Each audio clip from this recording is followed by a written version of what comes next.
último tiro da CPI, uma mega quebra de sigilo. Esse é mais um vídeo da TV Coiote. E na manhã dessa quinta-feira, a Comissão Parlamentar de Inquérito da Covid no Senado determinou uma série de quebras de sigilo e também convocação de depoimentos agora para a reta final. Um dos principais focos da CPI está no líder do governo na Câmara, o deputado Ricardo Barros, colocado em meio o escândalo envolvendo uma suspeita de corrupção na compra da vacina Covaxin da Indiana Bharat Biotech, depois que você teve aquele depoimento do deputado Luiz Miranda, lá no finalzinho de junho. Gente, a CPI determinou que o sigilo fiscal do Barros deve ser quebrado até o ano de 2018. Já tinha determinado antes a quebra do sigilo fiscal até 2016. Com essa extensão de 2 anos, você pega o período em que ele foi ministro da Saúde do Michel Temer. Ou seja, o período em que ele foi acusado numa compra da empresa Global, que é sócia da Precisa Medicamentos, envolvida no caso Covaxin, né? A Global, ela recebeu um pagamento adiantado do Ministério da Saúde para fornecer medicamentos, não forneceu esses medicamentos e ficou ali com áreas de corrupção. Isso pode complicar o Ricardo Barros, a CPI está apostando nisso, e também no pedido para informações sobre investigações que envolvam ele no Tribunal de Contas da União, também no Supremo Tribunal Federal. Sigilo de outras 20 empresas que de alguma forma já se associaram ao Ricardo Barros também foi votado e aprovado na manhã de hoje. O Ricardo Barros não é só esse último alvo do que eu intitulei o último tiro da CPI. A Precisa e o dono dela, o empresário Francisco Maximiano, também tiveram a quebra de sigilo fiscal ampliados. Você teve solicitação de informações ao Ministério da Saúde a respeito daquele aplicativo Tratikov, que faziam os médicos recomendarem cloroquina até para bebês. Teve também mais solicitações a respeito dos detalhes da exoneração do Roberto Ferreira Dias, do Departamento de Logística do Ministério. E algo um pouco inusitado, né?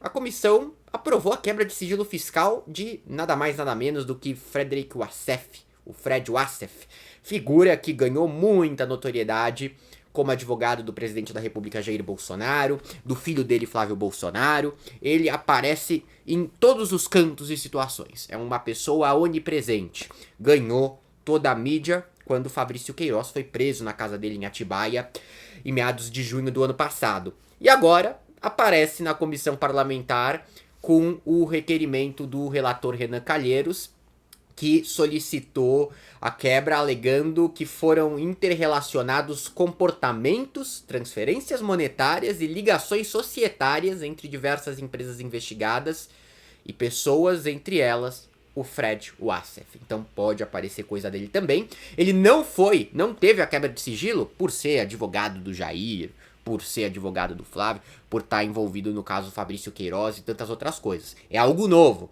Como eu disse, é uma figura onipresente no Brasil de hoje.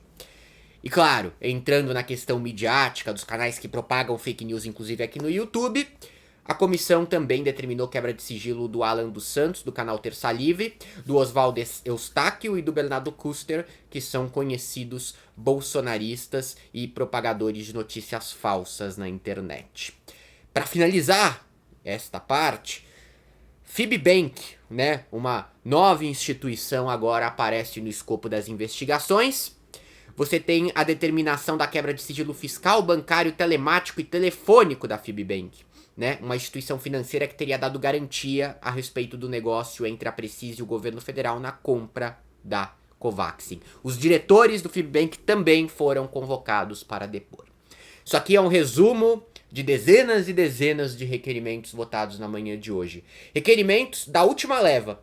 A Comissão Parlamentar de Inquérito ela deve encerrar suas atividades em setembro. Ela já está se jogando totalmente no relatório final que vai pôr o fim. E a ideia é que, atirando em todas essas direções, você consiga algo de novo.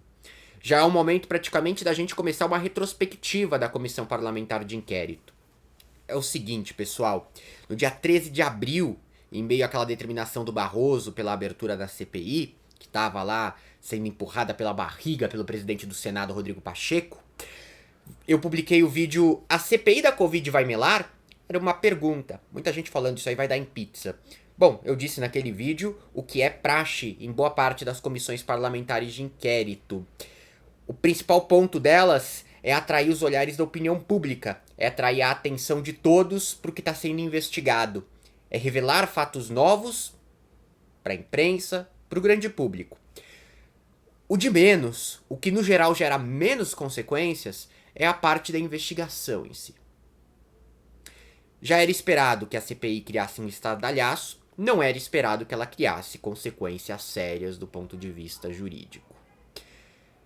E ela criou um estardalhaço muito maior do que a gente podia imaginar.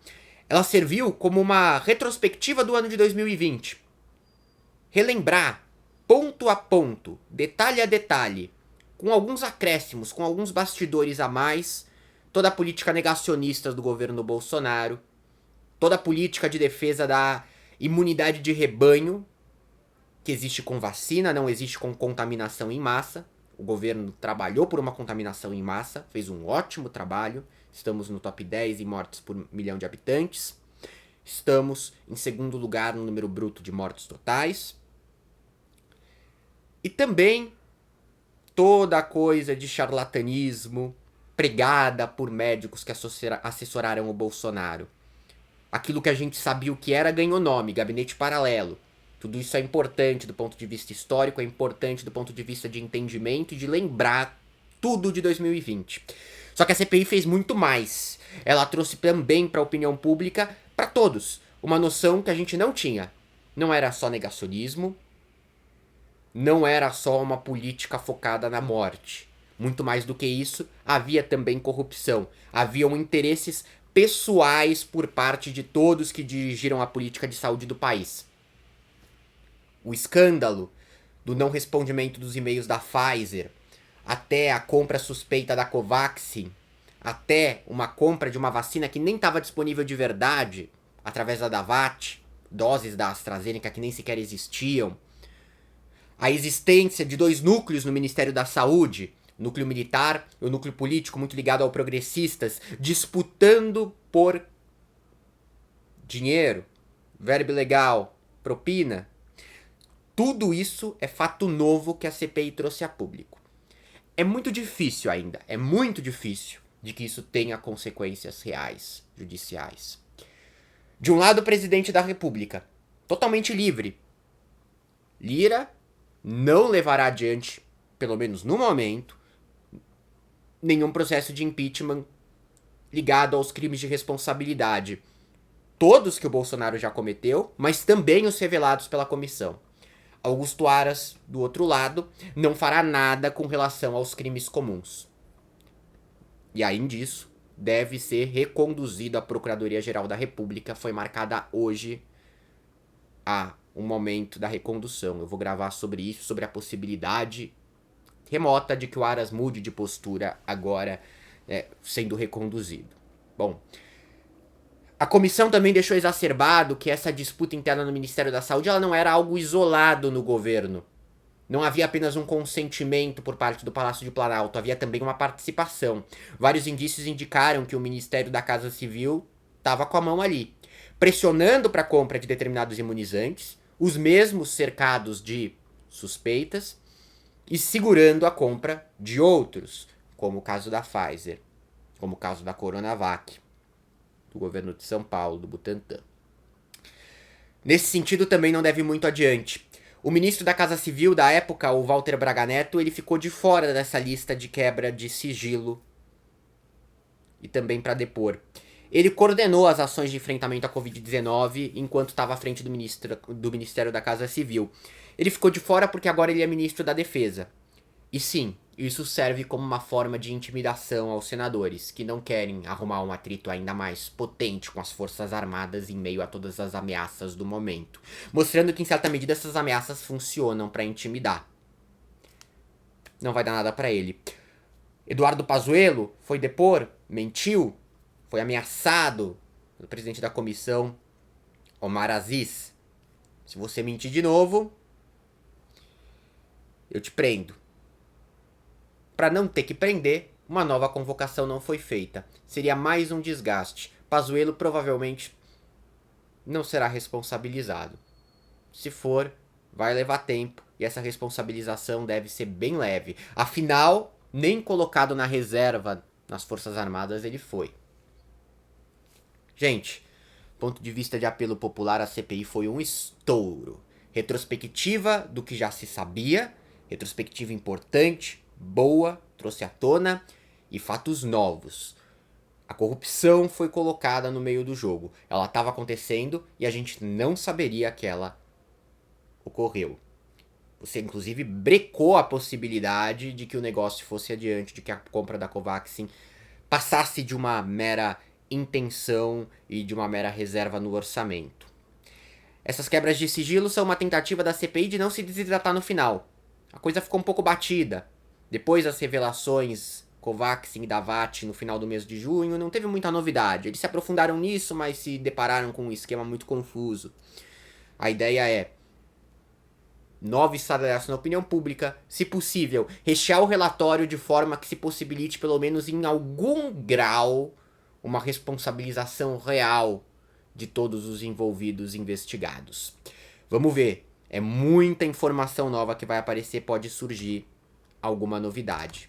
Mas setembro está chegando e vamos entrar em outro momento com o fim da comissão parlamentar de inquérito. É isso, qualquer momento estou de volta com mais informações. O canal faz 5 anos neste final de semana, faltam 2 dias para o canal comemorar 5 anos. Vai ter live aqui, eu não sei exatamente se vai ser no sábado ou no domingo ainda.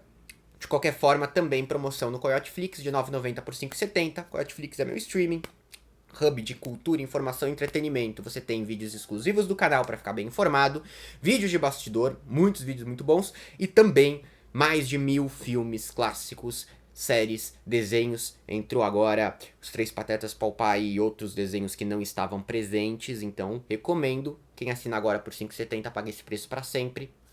Quem assinar depois volta pro preço de R$ 9,90. Quem já é assinante pode resgatar o desconto também. Vídeo merchan encerrado e até!